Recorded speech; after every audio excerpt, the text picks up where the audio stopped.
what I'm asking you to do is to be willing to consider, I mean, I'm talking in a dialogue, in a negotiation, but to be willing to consider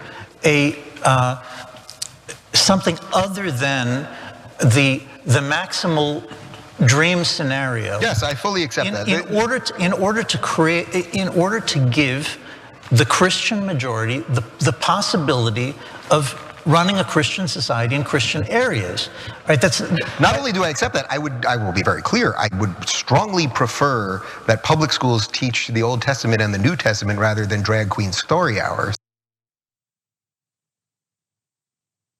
I just want to give up. I just want to give up. Let's just give up. Let's just give up. Let's just give up. Like the greed in this country, the narcissism, the obsession with personal wealth. It's just, how do we fight against that? Where you literally have a gay man. I want that. I want Christian nationalism. I think it's great. I think it should be taught in schools. Please, please, like you guys should hang me. I think you guys should hang me. It'll be great. Like what was that? Okay, so that's Dave Rubin speaking at a conference for an organization known as National Conservatism. And he's trying to get them to be somewhat accepting toward gay people. But just a reminder, the organization is National Conservatism, okay? And they hate you, Dave.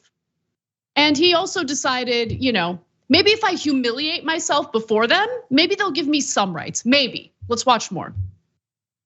I know plenty of gay people that are horrified at what is coming out of the gay community now. I mean, truly horrified, because in many ways it's setting back a tremendous amount of progress. The progress of equality, the progress of, okay, you can enter the same contract that a heterosexual couple can, and now you can hopefully live a life that is sustaining. It's ironic because there's a huge conservative argument, I think, actually, for gay marriage. I lived in West Hollywood in LA. It's sort of the gayest place on earth. I mean, the crosswalks are rainbow. It's too much, frankly. But there's nothing sadder to me than when you see, this a 70-year-old guy that's spray tanned and fake hair. It sounds like Trump, but that's not what I mean. That works out all day and carries his little dog and has nothing to live for other than that, and maybe being on the hunt still because he couldn't engage, because 50 years ago the world was very hostile to him and couldn't then get in a relationship that would be the thing that conservatives would want, even if it wasn't exactly the relationship that conservatives would want. So I actually don't want those things taught. I think that Douglas could probably explain this a lot better. I mean, the T thing has completely just dysregulated the entire conversation here. But I think in many cases, it's like we have to be able to separate. When you're talking about that carve out, we have to have that carve out. And I would say I would be a little worried. I'm still a little worried. Yeah. Of course you're worried. He's worried that the Christian nationalists that he's pandering to will never accept him and will never be tolerant toward the gay community. And he should be worried because they do hate him and they have no interest in being tolerant toward them. But hey, as long as the check's clear, right? As long as whatever check he received for humiliating himself before the American people in that video, it was worth it. It was worth it. He loves it as long as he's able to pay. And by the way, let me say one other thing. He mentions the gay man in West Hollywood with his little dog and all that, and he has nothing to live for. Nothing to live for. This anonymous gay person that he just made up has nothing to live for. I would venture to say that the gay individual that he has in mind probably has a lot more to live for, probably has purpose in his life, probably has people who love him, friends who genuinely see him as a good person and want to be his friend, who actually want to have dinner with him. Because he's not a person who lives for money and nothing more. Dave Rubin lives for money. He's surrounded by people who hate him. He has isolated himself from people who treated him well as his friends. And I hope he lives a miserable life, because what he's doing as this pay-to-play garbage propagandist against the gay community is he's making this country far worse for the LGBTQ community. That is what he's paid for. We all know it. And I get that I'm just supposed to laugh at how stupid Dave Rubin is. And believe me, I do get a lot of enjoyment and pleasure laughing at the lack of brain cells that man has. But I can't help but also be furious at the damage that's being done to the gay community by this person who just cares about himself and the amount of money he could make by selling out his own people. Yeah, we take turns getting mad and getting amused. I'm amused on this one. I mean, that stammering response is just so hilariously pathetic. I mean, look, I lived in West Hollywood, gayest place. They were terrible. They had rainbow sidewalks. Oh, he loved. Oh, let me just tell you. He used to be my friend. We used to hang out all the time. Every weekend we'd have dinner. I used to live in West Hollywood, and he lived in West Hollywood. You want to know what he was saying about West Hollywood back then? He loved it. Never wanted to leave, couldn't get enough of it. Oh, this is so fun. California sun, this and that. But he's really got to commit to that right-wing grift. So why not, go to this right-wing conference to tell the people that, West Hollywood, too much. I remember you going to the Gay Pride Parade. I remember you loving it. I remember you loving that rainbow painted crosswalk. He's so full of crap, and it's so obvious. Yeah, so that part was funny, the accidentally funny as usual with Dave. But where he makes fun of the 70-year-old single gay man is disgusting. Oh, look at them, you know how they are. They have nothing to live for. They have nothing. These gay guys, they have nothing to live for. And then he says, well, you see, that's why.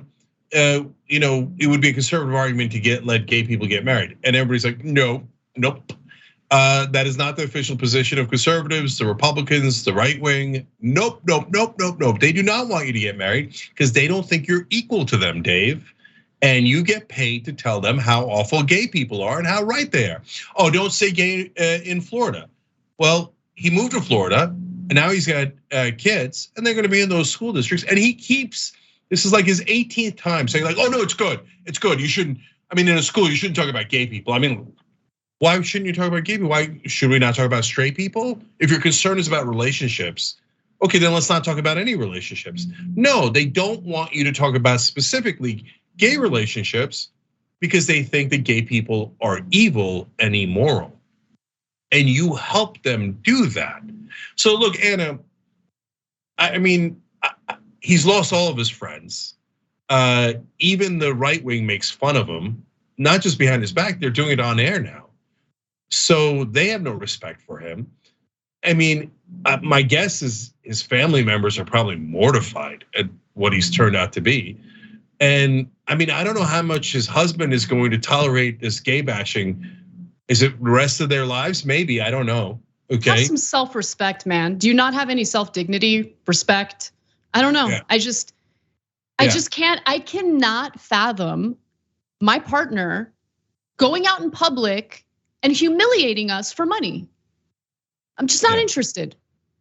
So I think when he's describing that 70-year-old guy in West Hollywood, he's accidentally airing out what he's afraid of becoming. Because I think he's well on his way to that in his own mind, right?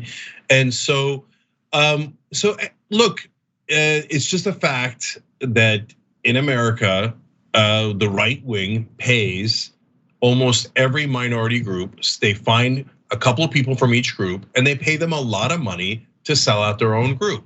And Dave is in that category. And that's just literally his profession, is to go to conservative conferences, apologize for being gay, tell them that they're right for discriminating against gay people and how gay people are too much, right? But please, don't kill me. I don't know. I don't know what his fig leaf is, what he thinks he's doing for the gay community. He knows he's not doing anything. He's helping them bash the crap out of the gay community. Christian nationalism hates the idea of gay marriage. They think being gay is a sin. These are not in dispute. And he goes and kisses their ass anyway. It's really the most pathetic thing. Because I'm the fairest man in America, I will say one positive thing. When he accidentally said at a 70-year-old man with a spray tan looking pathetic, I don't mean Trump, that was actually funny. That might be the funniest thing Dave Rubin has ever said. And then you could tell he's, I got uncomfortable there because half the room does not like that joke at all. Okay, so anyways, but Dave, enjoy the beautiful house you live in. Enjoy the money that you have. Bashing your own. I don't know if it's ever going to be worth losing all your friends and God knows how many family members, because we all find you disgusting. Thanks for watching The Young Turks, really appreciate it. Another way to show support is through YouTube memberships. You'll get to interact with us more. There's live chat emojis, badges. You've got emojis of me, Anna, John, JR. So those are super fun. But you also get playback of our exclusive member-only shows and specials right after they air. So all of that, all you gotta do is click that join button right underneath the video. Thank you.